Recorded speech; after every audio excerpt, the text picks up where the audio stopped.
بسم اللہ الرحمن الرحیم۔ ایک دفعہ ایک نصرانی بادشاہ نے چند سوالات لکھ کر حضرت عمر رضی اللہ تعالیٰ عنہ کے پاس بھیجے اور ان کے جوابات آسمانی کتابوں کے روح سے دینے کا مطالبہ کیا۔ سوالات درجہ ذیل ہیں۔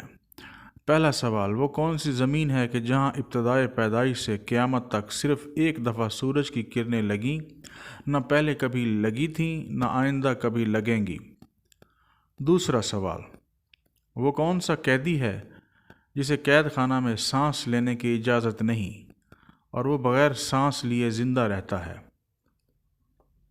تیسرا سوال، وہ کون سی قبر ہے جس کا مردہ بھی زندہ اور قبر بھی زندہ، اور قبر اپنے مدفون کو سیر کراتی پھرتی تھی، پھر وہ مردہ قبر سے باہر نکل کر کچھ عرصہ زندہ رہ کر وفات پایا؟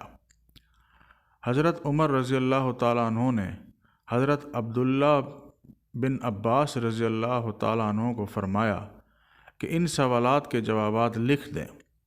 حضرت عبداللہ رضی اللہ تعالیٰ عنہ نے قلم برداشتہ جواب تحریر فرما دیے۔ پہلا جواب،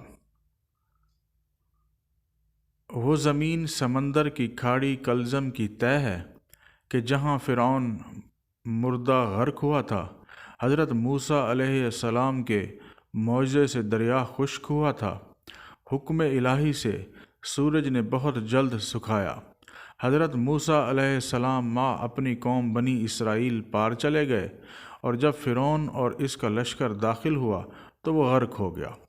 اس زمین پر سورج ایک دفعہ لگا، پھر قیامت تک بھی نہ لگے گا۔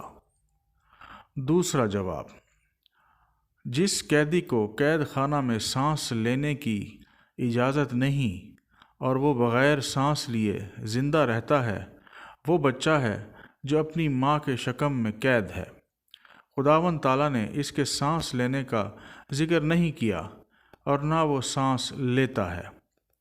تیسرا جواب، وہ قبر جس کا مردہ بھی زندہ اور قبر بھی زندہ، وہ مردہ حضرت یونس علیہ السلام تھے اور ان کی قبر مچھلی تھی جو ان کو پیٹ میں رکھے جگہ جگہ پھرتی تھی، یعنی سیر کراتی تھی۔ حضرت یونس علیہ السلام اللہ کے حکم سے مچھلی کے پیٹ سے باہر آ کر عرصہ تک حیات رہے، پھر وفات پائی۔ جزاک اللہ۔